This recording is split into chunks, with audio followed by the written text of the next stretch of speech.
ওর নাম কি? নিজে নিয়ে কথা বলবে? আচ্ছা, তোমার নাম কি? রনি। রনি এখানে কতদিন আছে বলতে পারবে? আমার বাবার নাম রঞ্জন। আর মায়ের নাম? মমতা। তোমার বাড়ি কোথায় রনি? বাড়ি অনেক দূরে। জায়গাটার নাম মনে নাই? জায়গাটার নাম বৃন্দাবন। বৃন্দাবন? হ্যাঁ। এই বৃন্দাবনটা কোন জায়গায়? দিয়াবাড়ি। দিয়াবাড়ি? তোমার বাড়ি দিয়াবাড়ি? হ্যাঁ। তারপর তুমি এখানে কিভাবে আসলে? আমি হারাই গেছি অনেক। হারিয়ে গেছে এই জন্য? হ্যাঁ। রনি, তুমি কোন ক্লাসে পড়তে যখন তুমি হারিয়ে গিয়েছো? স্কুলে। কোন স্কুলে, নাম বলতে পারবা? স্কুলের নাম কি নাম? বাদালি। তুমি যখন হারিয়ে গেলে তখন তুমি কোন ক্লাসে পড়তে? ওই যে স্কুলে। ও কোন ক্লাসে পড়তে বলতে পারবা না? ওই যে কলমে এমনি লিখি। ও আচ্ছা, তুমি লিখতে পারো? হ্যাঁ। তোমার নাম লিখতে পারো? রনি। আচ্ছা ঠিক আছে, আমি বুঝতে পেরেছি। আপনার রনির কি সমস্যা? বুদ্ধি প্রতিবন্ধী। কিন্তু ওর তো হাতেও মনে হয় একটু সমস্যা আছে। আমি দেখতে পাচ্ছি রনির শরীরটা হালকা করে কাঁপছে। আর রনি কিন্তু খুব সুন্দর কথা বলছে। রনি কি করতে ভালো লাগে বেশি? টিভি। টিভি দেখতে বেশি ভালো লাগে? হ্যাঁ।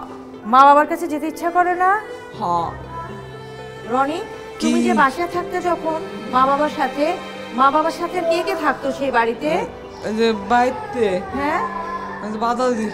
বালদালিতে কে কে থাকে? মা বাবা রনি আর কে থাকতো? অমৃত। অমৃত কি তোমার ভাই? হ্যাঁ আমার ভাই। ছোট ভাই না বড় ভাই? হ্যাঁ আমার ভাই ওই যে অমৃত। আচ্ছা। ওই যে আমার টিভি কিনছে। ও, বাবা কি করে? বাবা ওই যে কামে গেছে। কি কাজ করে বাবা? কাম করবো। কাম করবে। আচ্ছা রনি, তুমি ছবি আঁকতে পারো? হ্যাঁ। কিসের ছবি আঁকতে বেশি পছন্দ বলো? যে টিভি আর ভীষণ টিভি। এগুলো ছবি আঁকতে পছন্দ করো? হ্যাঁ। আর ডাস্টবিনে বলা সব লেখে আমি টিভিতে। তোমার বাড়ি যেতে ইচ্ছা করে না? মায়ের কাছে যেতে ইচ্ছা করে না? হ্যাঁ। যেতে চাও? হ্যাঁ। মায়ের জন্য কষ্ট লাগে? হ্যাঁ।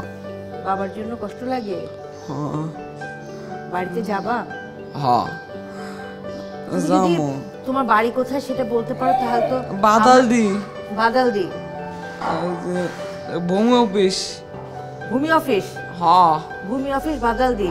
আর ওখানে তোমার দাদু আছে না? হ্যাঁ। দাদুর নাম কি? দাদার নাম লক্ষণ। আপা খোঁজ করা হয়নি? ও তো বলতে পারছে ওর বাবার নাম, দাদার নাম।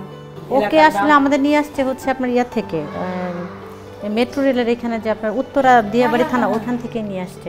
ও শুধু আসার পর থেকে শুধু এগুলিই বলে যে আমি মেট্রো রেল যাব, আর হচ্ছে যে তুমি কোথায় থাকো? আমি মেট্রো রেলের ওইখানে থাকি। একবার বলে উত্তরা দিয়াবাড়ি থাকি, আর একবার বলে হচ্ছে আগারগা থাকি।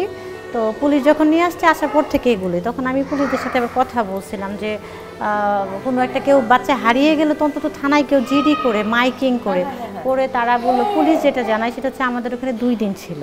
আমরা ঢাকা শহরের আশেপাশে যত থানা আছে আমরা সেদিকে সব ওদেরকে মাইকিং করে ওইভাবে আমরা ওয়্যারলেসের মাধ্যমে বলে দিয়েছিলাম। কিন্তু তারা বললো যেটার বাবা মা সম্ভবত জিডি করেনি, শেষে তারা অগত্যায় যে আমাদের এখানে দিয়ে গেছে ওকে।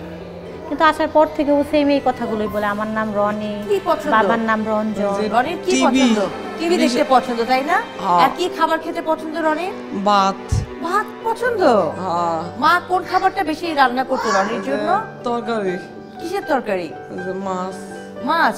এখন মা বাবাকে কি বলতে চায় রনি এখন থেকে? মা আমার ভাত দে খাম। আর বাবাকে কি বলবা? বাবা আমার নিয়ে চল। দর্শক, আপনারা রনির কথা শুনলেন।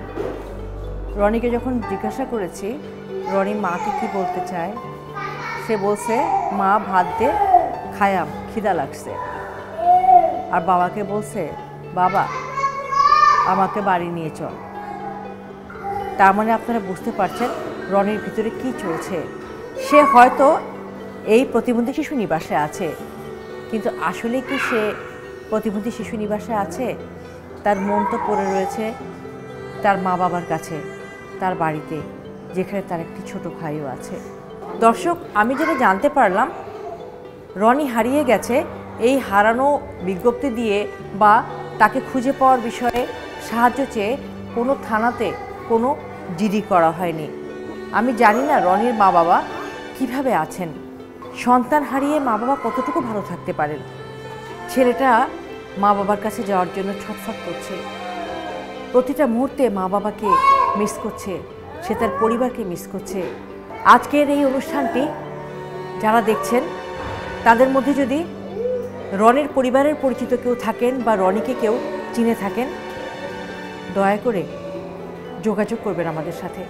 আমার বিশ্বাস আপনারা যারা এই ফুলের মতো শিশুদের কথা শুনছেন, তাদের এই প্রতিবন্ধী আশ্রয় কেন্দ্রে আশ্রয় পাওয়ার ইতিহাসটা জানছেন, আমরা কেউ আসলে পরিত্যক্ত হিসাবে পরিচিতি পেতে চাই না।